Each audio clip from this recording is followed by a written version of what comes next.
J.D. Vance's latest effort at diplomacy.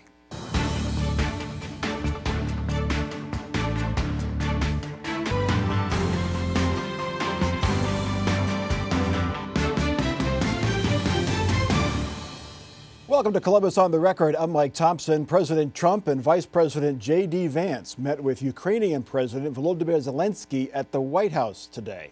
It did not go well. The meeting was designed to work toward a peace agreement in the Ukraine-Russia war and sign a deal to mine rare minerals. But in an extraordinary scene in the Oval Office media session, it devolved into a shouting match, and Ohio's J.D. Vance played a big role. What kind of diplomacy, JD, you are speaking about? What do you mean? I'm talking about the kind of diplomacy that's going to end the destruction of your country. Yes, but if you Mr. President, with respect, I think it's disrespectful for you to come into the Oval Office and try to litigate this in front of the American media. Right now, you guys are going around and forcing conscripts to the front lines because you have manpower problems. You should be thanking the president for trying to bring an end to this conflict. Of course, J.D. Vance did not mention that Russia has raided jails and brought in North Koreans to fight on its side of the war. Anyway, Zelensky left the White House. He did not hold a news conference with President Trump, and he did not sign the minerals deal. Bob Clegg, what do you make of that? Is it a good look? No, it's not a good look. But, you know, from what I understand, President Zelensky started in on this in front of the press. And, you know, Donald Trump, you don't do that to him in front of a gaggle of reporters. You know, the people that have come in, whether it was Macron or Starmer, you know, over the last week and a half, the other European leaders that have come in have been very cordial, and they've been dealing with Donald Trump the way you should deal with Donald Trump if you want to get something out of it. Zelensky did the exact opposite. But in Zelensky's defense, he's been called a dictator by Donald Trump. He's been said that he started the war where Russia invaded his country. He's got a little bit more of an axe to grind than Britain and France. Yes, he does. And I'll give him that. Yeah. But he has to have the United States, or he's not going to win this thing, or even come out in any good shape. So you've got to realize that. I understand the frustrations he may be going through, but you're dealing with Donald Trump, and you don't deal with Donald Trump That's that way. the problem. It was a despicable display on his lack of how to deal with issues in front of himself. I don't care what Zelensky said. You needed to shut that down, and you did not need to have an exchange. It shows that he's an amateur. I've been in situations like that a lot, where the opposition wants to force you to have a public presence that you don't want to show. Our president is a gangster, and his behaviors as a gangster showed up. Well, why do you think J.D. Vance was there? I don't think he was there when Macron had the one-on-one in the Oval Office in front of the fireplace. I don't think he was there when Starmer was there. J.D. Vance was there, and J.D. Vance has said some pretty aggressive things about Zelensky and Ukraine, even before he was running for vice president. It almost seemed like this was a bit of a setup. Yeah. Well, I think he wanted to make sure that whatever deals were being cut were deals that were going to be for the best of the United States. You know, that's all really what we're supposed to be about here. What's good for the United States. Now, I think it's good for the United States to make sure this war ends and that Russia doesn't take over Ukraine. And I think President Trump agrees with that. So I don't think that was going to be the issue. The issue is, how do we get this back on track? Ukraine's going to have to, Zelensky's going to have to do something, because I'm telling you, he cannot go forward if it's just the European Union behind him. I mean, they've shown already they only go so far. They don't give them $175 billion. Well, the Europeans have given more money. We only gave them 119 million. The Europeans okay, I'm sorry. The Europeans have given a little bit more money in total than the United States has in total aid. But anyway. But the posture is how you handle this. He is really Putin's puppy. And I don't care what you or anybody else in the Republican side says. He's Putin's puppy. Well, Sam, in my way of looking, he's the Manchurian candidate. All I know, Sam, is under Trump, not one single piece of Ukrainian land was taken over by Russia. Obama let Putin come in and take over the whole Crimea. Did nothing. How does and this then play they come out? in with Biden and they get a whole chunk of the country. How does this play out? Bring it back. Bring it back to politics. How does this play out?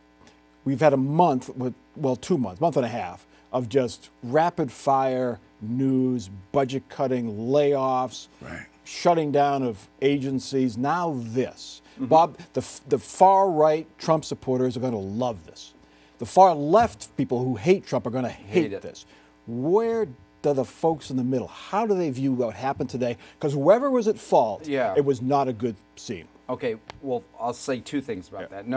Point number one, if you look at polls, and we can argue about whether polls are accurate, his approval ratings now are higher than they were at the same period of time in 2017, okay? Number one. Number two, everything that's been going on rapid fire is stuff he said he was going to do.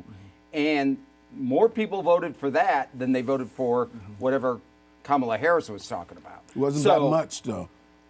1.2%. Yeah, hey, more than the last time. Yeah. He didn't get that much against, Hillary. But how does this play in the long run? How does a moderate voter? I think it view puts this us. scene? It appears that America is under attack by its own president. That is being cannibalized in its government. It is being made to be embarrassed on the national scene.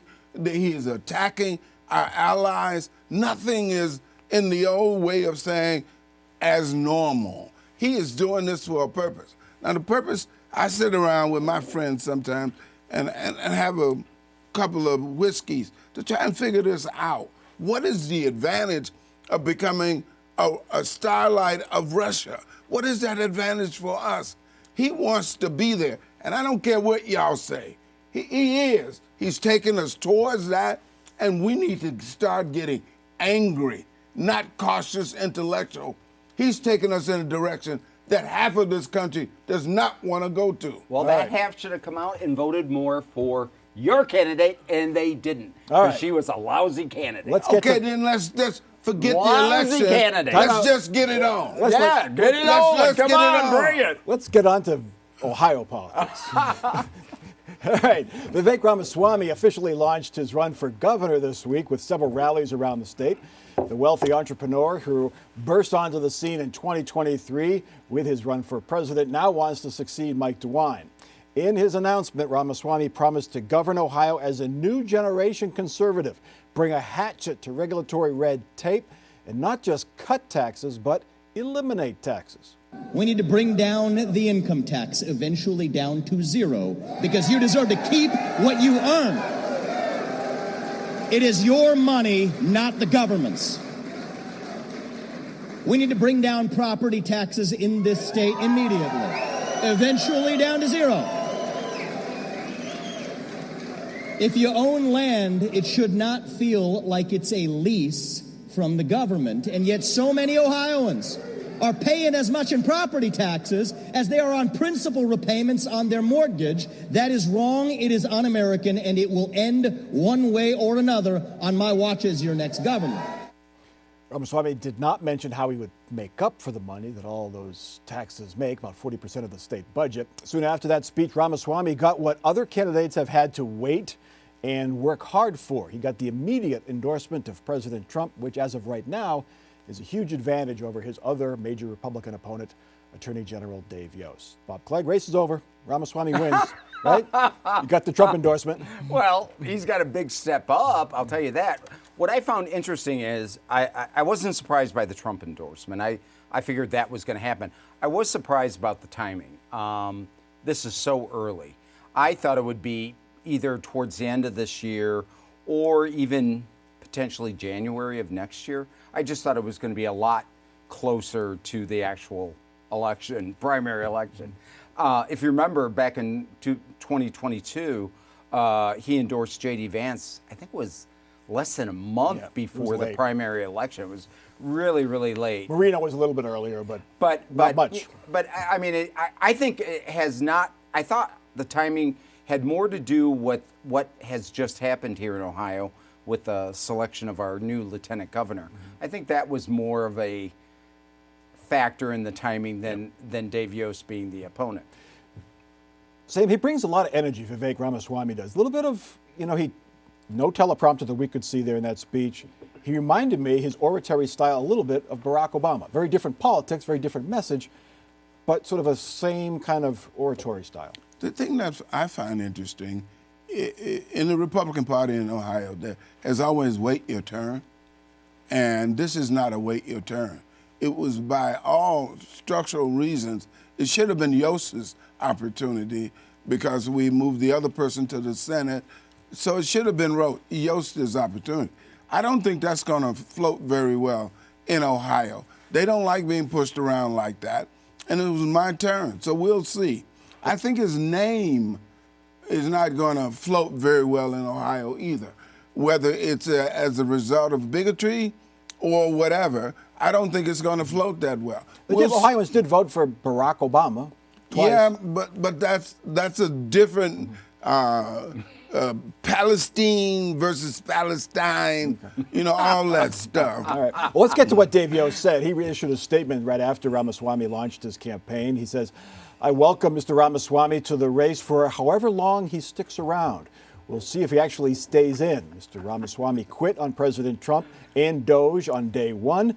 He quit on Ohio and moved his company to Texas, and he quit his presidential campaign after a devastating fourth-place finish in Iowa. So Yost is portraying Ramaswamy as a carpetbagger. Will that Yeah. Well, it's probably, it's fact. He graduated, though, from what it was at St. X down in Cincinnati. It's going to be tough to say he's a carpetbagger and that he's lived pretty much his whole life here in Ohio. But, there's very little that Dave Yost can say. So I guess, if that's what you got, that's what you got. But Dave Yost has one heck of a track record all the way from the Mayor Moody's office in Columbus all the way up to the AG of the state of Ohio. But he doesn't have the endorsement of President Trump. So he has the experience. But Ramaswamy, Sam, has got this young energy generation, new generation of conservative. Silicon Valley stuff. He made millions of dollars from, his companies that he started up. These whiz kids are going to work on enough people. It's wait a minute, let me finish. Enough world. people's nerves where they're going to be tired of him. And he can have all the whiz kids he wants. Okay. Us old folk get tired of that. What does Dave Yost need to do, Bob, to win? It's a tough one. What'll be interesting is let's look at his finance report when he files mid-year and see if from the point of the presidential endorsement forward, what does his fundraising look like? If it doesn't look good, then he's not going to have a lot of options. Yeah. Plus, Ramaswamy has his own money as well. Anyway, on one hand, the 2026 primary is still 14 months away. On the other hand, the 2026 primary is only 14 months away. And when you need those tens of millions of dollars to win, it is never too early to start, as we have seen on the Republican side. So where are the Democrats? Only Amy Acton has declared her candidacy for governor. The former health director still waits to see if she will face a primary opponent. And no Democrat has publicly expressed interest in challenging U.S. Senator John Husted to finish out J.D. Vance's term. Sam, where are the Democrats? Are they waiting too long, or are we rushing them? Mike, for years I've complained about the lack of strength in the Democratic Party statewide. Now, there are pockets of strength, and Columbus is one of those strengths. So they may want to stick their hand in Franklin County and get someone. But they're not organized. They're not good at raising money. They have no identity. They don't try and raise any identity. They're not pushing any organization across the state. That whole eastern part of Ohio, they don't even do anything in there. They try and stay with the urban cities. You gotta go to the rural communities, and you gotta chip away at what the Republicans have done. I admire Republicans to this extent. They have a very disciplined ability to get their people to turn out. I wish the Democrats could do that. Are you surprised, Bob, that Amy Acton is not more visible? It is early. It's very early, but still, she could be out doing interviews and, getting her feet under her. She's a new candidate, never done politics before. You mean shut down Amy? Well, that's what the right will say, but 60% of Ohioans back those policies. Well, she's already got some name ID. to be perfectly honest, there's not a lot of interest in who's the Democrat nominee of the party is going to be, because they've been losing so much for so long now that there's just not a lot of interest. I'm on X all the time. She's on X. Okay. I mean, she's posting stuff on X, but I'm assuming she's out there going to Democrat,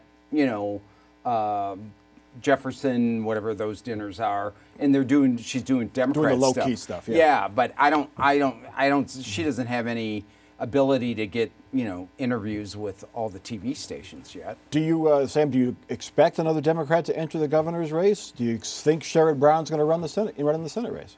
Mike, everybody's out there pushing him to do that. I'm not sure if he wants to do that right now. I'm not sure if he's interested in governing. I think he's interested in legislating, but I don't think he's interested in governing. That's just my speculation. But I think this problem that we've been talking about for me at least 10 years of the problems of the Democratic Party has to be resolved. That when I got to this state, the Democratic Party was in charge of everything. Now it has swung the other way. I can only blame its leadership on all levels for where the Democratic Party is right now. All right. The U.S. Supreme Court this week heard the case of an Ohio woman who claims she was denied a promotion because she is straight. Marlene Ames claims the Ohio Department of Youth Services denied her a promotion and then demoted her and gave those positions to less qualified gay people. In recent decades, court decisions have required a higher burden of proof for white people claiming discrimination. Statements and questions from the justices this week seem to indicate a ruling would eliminate that higher burden of proof and say courts should treat all discrimination cases equally. Sam Gresham, Lady Justice, wears a blindfold. Should discrimination cases be even across the board, or should white people have a higher burden of proof because of past discrimination? I think you can toss that ball either way. I wasn't aware of the higher standard for white folk as it relates to black people. But prejudice and discrimination is prejudice and discrimination. In most cases like this, there's a predicate that is a test that is done prior to the court case that shows a pattern of behavior. I don't know if there's a predicate in this case, and did it show that white folk are being discriminated against? I don't think, we'll see. Bob, this case likely, it was odd for the state because they are defending the hiring of two gay people, which it's fine. Goes against some policies they've passed in recent years. But they seem to almost agree that discrimination cases should be handled the same no matter what. Yeah, I think the whole point in the arguments before the court was everyone should be treated equally, okay? And even the three more liberal members were agreeing with that argument that, we can't have different standards for different people. We should have the same standards because everything should be equal for everybody. And I think to get rid of, you're right, there is prejudice out there. To get rid of that, we got to make sure everybody is treated equal. And meaning if you're gay, if you're straight, if you're white, if you're black, if you're Hispanic, you should have equal chance of getting hired, and there should be nothing put in an obstacle in your way. Yeah, so how do you balance that, Sam, with the advantage of having a diverse workforce, having a diverse management team, so you have people of color, people of different sexual orientations to reflect their clients, their customers, their constituents? Well, let me respond to that by first saying you have no other people. You have these gay people, you have these black people, and you have these brown people. You don't have enough white people to fill all the jobs. So you're going to have to hire some of them to do that. Now, what I'm looking at here is you're saying to me, white people over 400 years have not had structural advantages that gave them an up on people of color, etc. They have. And I am not sure when I go in the room this day if that still doesn't exist. Now, how the law deals with that, where I was comfortable with it, is a predicate study. If you can show me a pattern, I don't know about this case. Can you show me a pattern where in this organization, white folk over a period of time have been discriminated. And if you can show me that, good to go. Bob, this case is kind of flown under the radar, but it comes amidst all of this, fight against DEI. Yeah, I know. How does that play out? If it's a unanimous decision, that probably helps maybe calm the waters a little bit. Well, I mean, I think if it's a unanimous decision and they come out with the, everyone should be treated equal.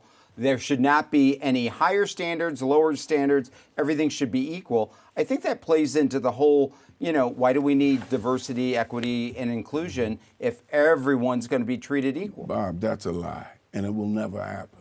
So I'm not going to buy that specious argument. There will never be a case where a black person going into a room, some aspect of his color is not taken into consideration in that. And I've seen everything from zip code to school where they graduated from as a way of identifying who this person is. Now, I'm going to say to you, we don't have enough people to do the jobs we need to get done. We're going to need these people, black, blue, gray, or otherwise. We best find a way to integrate them into the existence. Slaves started this country, and people of color will say that. Sam, nobody's saying we don't need them. I mean, you're acting like there's a bunch of white people out there that want to keep anybody that's of color outside of... There are. There are some, perhaps. There are some. All right, and some of them are in control. You know what we always need after a show like this? What? Marijuana for fun. The Ohio Senate has passed a bill that would change the law that legalized recreational marijuana. After inaction by lawmakers, voters legalized marijuana for fun in 2023. The Senate bill that's now on the table would reduce the potency of marijuana products. It would cap the number of dispensaries at 350. No pot smoking in public areas. Home growers would be limited to 6 plants instead of 12, and no gifting, please. And the bill eliminated a social equity program designed to help minority groups penalized by previous marijuana laws. One thing the bill does not include is any increase in the taxes the government would collect from marijuana sales. Bob, I always go to you because I know. you I'm worked the on not on marijuana this expert. issue, but previous issues. Yes. Do you like this, or do you just want the free market and this current law to stand? I mean, it's Mike, we've talked about this for 10 years? Yeah. And, I've always said, this is a never-ending journey we're on with marijuana. The state of Ohio doesn't want legalized marijuana. I get that, okay? But the reality is, we passed this. 57%. Yeah, it's law. But because it's law, and even at the time it passed, we talked about how since it's a statute, it's going to be changed. And, why do we have any limits on what an individual can grow in their own home? But not only do we have a limit that was in the law, they've taken it down. Well, they worry that you grow and then sell it. That's why you can't even gift it to your neighbor anymore under this plan. Yeah. Even this follows the theme of the day. They took the program that allowed people of color to get a special provision to get to sell the dope. They took that out. That follows the theme of the day. What is happening here? Everything that is important to 50% of the United States is being threatened. And this marijuana is a part of that. That threat that keeps coming. You're going to get what you want because these people are beginning to feel threatened, and they're going to react to the threats that they see, their families losing their jobs, their ideals and beliefs being crushed, their communities being destroyed. They're going to respond to that. Sam, you deal with that by guess what? You and your party's got to start winning I'm not elections. Democrat, be clear. All right. Well, you better tell your buddies in the Democrat Party, start winning elections. That's how that changes, okay? Or you can go to the ballot and change the law that Yeah. way. Why no taxes, really quickly, Bob? Oh, they're going to raise them. They're doing it in the budget bill. Okay. They're not going to do it Mike in that. DeWine wants to raise it in the budget. They're not Oh, do it's it going to get raised, trust me. And the limits on dispensaries. I looked it up. There's 466 private liquor agencies in the state, 350 cap on the marijuana. Yeah. So we do cap booze. We're supposed to treat this like alcohol, they said. So. Yeah, you were never going to be equal with liquor. Yeah. Never. All right, let's get to our final off-the-record parting shots. Sam Gresham, you're up first. God, this is an opportunity that I very seldom get. I got to control some of my energy here. I think we are at a major point in the history of the United States, and our leadership better find a way to put this thing back together, or it's going to bust open all over this country. And Bob. Well, I'm going to talk about a bill that is going to be introduced next week that requires a computer science course to be part of the requirement for high school graduation. Only 62% of the schools in Ohio offer that, and I think we need to be 99%. You know, Sam mentioned he likes to have whiskey with his buddies. I will just tell our viewers, it gets heated here, but Bob and Sam are good friends. They are civil. They disagree, but after the camera is over, they're yucking it up in the hallway, just so you know. Thank you, Mike, for saying that. And maybe these guys will enjoy a whiskey not too far down the road. Anyway, that is Columbus on the Record for this week. Continue the conversation on Facebook. Watch us anytime at our website, wosu.org/COTR. We're also on YouTube and the PBS video app. For our crew and our panel, I'm Mike Thompson. Have a good week.